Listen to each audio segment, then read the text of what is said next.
Happy independence day to all. ನಾನು ಝಾನ್ಸಿ ರಾಣಿ ಲಕ್ಷ್ಮೀಬಾಯಿ.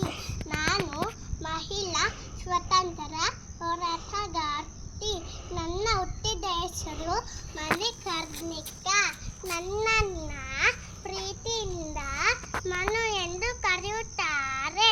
ನನ್ನ ಹುಟ್ಟಿದ ದಿನಾಂಕ 19 ನವೆಂಬರ್ 1828.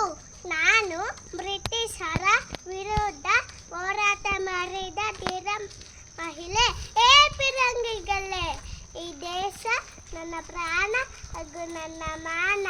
ಇದು ನನ್ನ ಪುಣ್ಯ ಭೂಮಿ ಹಾಗೂ ಕರ್ಮ ಭೂಮಿ. ಚಿಕ್ಕ ಮಕ್ಕಳಿಗೆ ಹಾಗೂ ಮಹಿಳೆಯರಿಗೆ ಹಿಂಸೆ ಕೊಡದೆ ಈ ದೇಶವನ್ನು ಬಿಟ್ಟು ತೊಲಗಿ, ಇಲ್ಲಾಂದರೆ ಈ ಝಾನ್ಸಿ ರಾಣಿಯ ವೃದ್ಧಾವತಾರ ಕಾಣುವಿರಿ. ಹರ ಹರ